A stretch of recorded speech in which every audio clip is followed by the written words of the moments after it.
9월 24일 화요일 기도를 돕는 그 사랑 매일 묵상. 오늘은 시편 71편 1절에서 6절입니다. 2절에 보면 주의 의로 나를 건지시며 라는 구절이 있죠. 그래서 오늘은 주님의 의로 나를 건지시며 라는 제목으로 말씀을 좀 나누려고 합니다. 그러니까 주님의 의로 나를 건지소서 이렇게 시작하는데 두 가지 정도로 생각해 볼 수 있어요. 여호와여 내가 주께 피합니다. 내가 영원히 수치를 당하지 않게 주님이 도와주십시오. 이렇게 기도하죠. 주님의 의로 나를 건지시고 나를 풀어주시며 주의 귀를 내게 기울이사 나를 구원하소서. 이렇게 얘기해서 주님의 의라는 하나님의 공의로 3절 4절 보면 악인의 손에서 나를 건져주십시오. 그래서 그 악인들을 멸하고 하나님의 정의를 세워주십시오. 그렇게 이제 기도하고 있습니다. 근데 좀 당황스러운 것은 하나님의 의 하면 하나님의 눈과 하나님의 판결이거든요. 그러면 하나님의 의에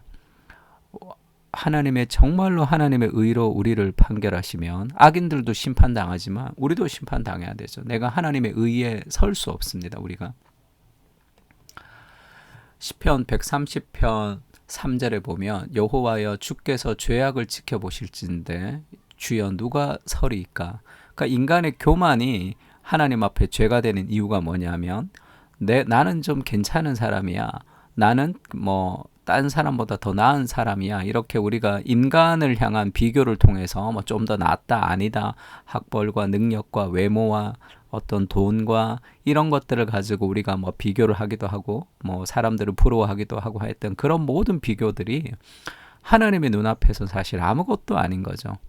하나님의 눈앞에 우리가 좀 괜찮다라고 말할 수도 없는 그런 죄인이 하나님의 잣대의 우리입니다. 그래서 복음 앞에서 우리가 늘 겸손해질 수밖에 없는 것은 하나님의 눈에 우리가 어떤 것도 선이 될 수 없는 누더기 옷을 입고 하나님 앞에 서 있는 그런 존재들이죠. 그래서 하나님의 관점이 아닌 사람의 관점을 가지고 우리가 세상에서 근심하고 염려하기도 하고 더 자랑하기도 하고 그 정도의 시각을 가지는 거죠. 하나님의 눈앞에 우리는 설 수가 없습니다. 근데 다윗이 당당하게 여호와여 내가 주께 피한다. 주님의 의로 나를 건지소서. 지금 그렇게 기도하는 거죠. 당당하게.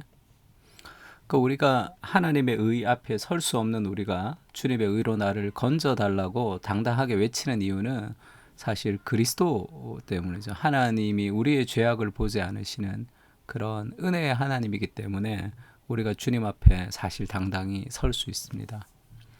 그래서 그 다윗의 고백은 다윗이 이제 그리스도를 명확하게 알지는 못했지만 그런 하나님 앞에 자신의 죄가 용서받았고 그리고 하나님 앞에 자기가 선택받았다는 그 은혜를 기억하는 거죠.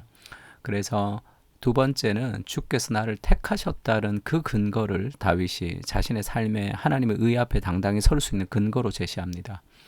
주는 내가 항상 피하여 숨을 바위가 되소서. 나의 죄와 나의 어려움과 내 인생의 한계와 내가 할 수 없는 많은 것들을 우리가 더 강한 멘탈로 돌파할 수는 없습니다. 숨을 수 있는 그런 피난처가 필요하죠. 내가 감당할 수 없는 수많은 사건들이 우리 인생 가운데 몰아닥칩니다. 그때 연약한 우리가 이길 수 있는 힘은 그것을 피할 바위가 있다는 거죠. 그러니까 내가 항상 피하는 바위가 되어주시기 때문에 하나님의 의 앞에 우리가 설 수 있는 거죠. 마치 모세가 하나님의 영광이 지나갈 때 바위 틈 속에 피해 있었기 때문에 하나님의 영광이 지나갔던 것처럼 주께서 나를 구원하라 명령하셨으니 이는 주께서 나의 반석이시요 나의 요새가 되십니다. 하나님이 반석이다 할 때 내가 피할 수 있는 바위라는 의미도 있습니다. 견고하게 설 수 있다는 의미도 있지만 나의 하나님이여 나를 악인의 손 곧 불의한 자와 흉악한 자의 장 중에서 피하게 하소서. 악인의 손 안에 내가 잡혀 있는 것 같이 그럴 때가 있죠. 이 구조적으로 타락한 세상 속에서 우리의 직장 생활, 우리의 가정 생활, 우리의 사회 생활 이 전부가 악인의 손의 장 중에 사로잡혀 있는 것 같이 내가 어찌할 수 없는 연약한 한 개인으로 이 사회 속에 붙들려 있는 것 같은 그럴 때가 있습니다. 그때 하나님 악인의 장중, 악인의 손 안에 내가 사로잡혀 있는 것 같지만 그것을 피할 수 있도록 하나님 도와주십시오. 이렇게 기도할 수 있는 거죠. 주 여호와여, 주는 나의 소망이시요 내가 어릴 때부터 신뢰한 이시라. 지금 왜 내가 어릴 때부터 신뢰한 이시라는 얘기를 하는 거죠. 인생에 여러 가지 어려움들이 있었습니다. 어린 시절부터 지금까지.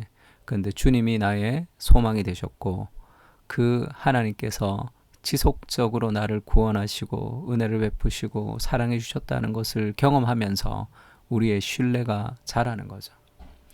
그래서 지금의 어려움도 내가 이길 수 없는 것 같지만 어릴 때부터 지금까지 나를 인도하신 하나님을 돌아보면 인생의 그 은혜로 지금까지 왔다는 것을 기억하면서 앞으로 살아갈 수 있는 힘의 그런 동력이 되는 겁니다. 그리고 이 더 위대한 기도를 하죠. 내가 모태로부터 주를 의지하였으며, 그러니까 나의 의지가 아닙니다.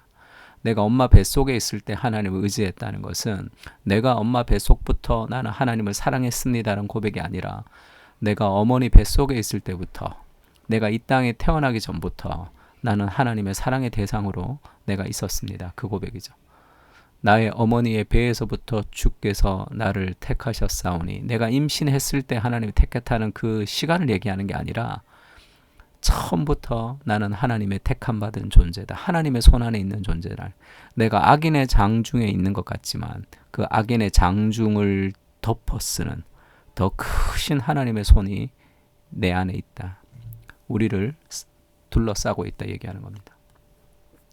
그래서 나는 항상 주를 찬송할 수밖에 없는 거죠. 힘듭니다. 어렵습니다. 그러나 우리는 하나님의 의로운 그 하나님의 공의 앞에 우리의 연약한 죄인이지만은 우리가 설 수 있고, 또한 인생의 수많은 그런 어려움이라는 장중에 내가 쌓여 있는 것 같지만 그보다 더 크신 하나님께서 우리를 둘러싸고 있다는 거죠. 나는 모태로부터 하나님이 선택받은 하나님의 사람입니다. 그래서 내 인생은 이대로 끝나지 않아요. 그것을 신뢰할 때 우리가 오늘의 삶 속에서 돌파구를 마련할 수 있습니다. 그게 복음이죠. 복음. 하나님이 문제 하나하나를 다 없애주시지는 않으시지만, 하늘에서 돈을 막 뚝뚝 떨어뜨려 주시지는 않으시지만 내가 그 어려움을 이길 수 있는 존재가 되게 하시는 거죠. 그것이 하나님이 우리를 다루시는, 우리를 성장시켜 가시는 하나님의 방식이라고 할 수 있습니다. 그 하나님을 신뢰하는 거죠.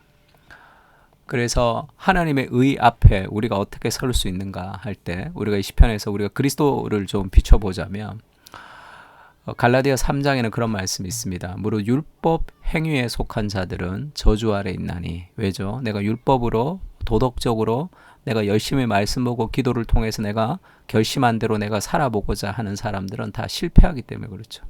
저주 아래 있다는 것은 그 율법의 기준이 우리를 공격합니다. 너는 멍청해. 그것도 할 수 없어. 너는 나이가 많아. 너는 연약해. 너는 똑똑하지 못해. 그래서 네가 원하는 것을 너는 이룰 수 없어. 이렇게 얘기할 때 정말이죠. 우리가 원하는데 우리가 살 수 없습니다. 그게 타락한 죄의 본성이죠. 자기 자신과의 속박이 됐어요. 그러니까 내가 원하는 것은 많은데 내 삶의 실력과 능력이 따라가지 않기 때문에 우리가 늘 실패할 수밖에 없는 거죠. 그런 율법의 행위를 통해서 뭔가를 이루려고 하는 것은 우리를 저주 아래 갇히게 합니다.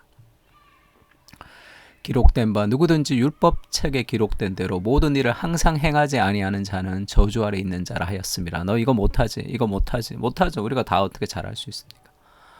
또 하나님 앞에서는 아무도 율법으로 말미암아 의롭게 되지 못할 것이 분명하다 이렇게 얘기하죠. 인간은 행위를 통해서 우리가 원하는 바를 얻을 수 없습니다.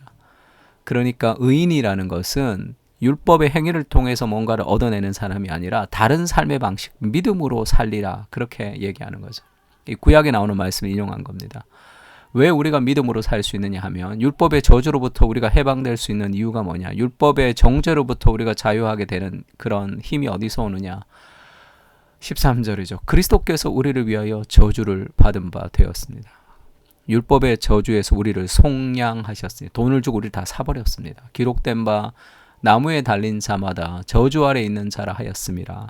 그리스도께서 우리의 모든 저주를 다 가지고 가셨습니다. 내가 잘 못하는 거, 내가 연약한 거, 내가 어려운 거, 그런 내 삶의 한계에 우리가 좌절한다는 것은 그리스도를 다시 십자가에 못 박는 거예요. 그 모든 좌절을 그리스도께서 다 가져가셨습니다. 좀 못하면 어떻습니까? 좀 어려우면 어떻습니까? 내 삶에 한계가 있으면 어떻습니까? 그리스도의 손 안에서 하나님은 떨기나무 불꽃도 하나님께서 떨기나무 같은 그곳에서도 계속 불타게 하시는 하나님이 그 모세를 쓰겠다는 거죠.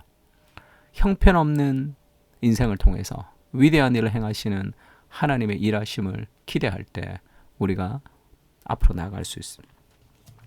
율법의 저주에서 우리가 해방된 것은 그리스도의 의, 하나님의 의 앞에 우리가 당당하게 설 수 있는 것은 그리스도께서 우리의 모든 죄를 다 가져가셨기 때문이죠.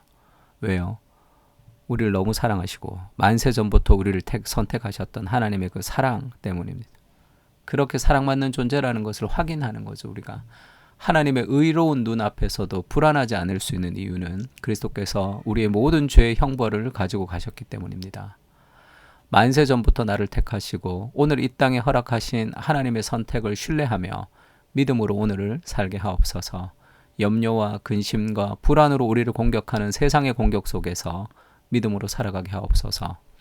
나는 죄인이지만 하나님의 사랑받는 존재입니다. 위풍당당하게 세상을 향해 나가게 하시고 변하지 않는 하나님의 사랑을 신뢰하며 걸어가게 하옵소서. 내 인생은 이대로 무너지지 않습니다. 주님이 주시는 소망 때문입니다. 그 믿음으로 오늘을 살아가게 하옵소서. 아멘. 우리 시편을 가지고 함께 기도하겠습니다.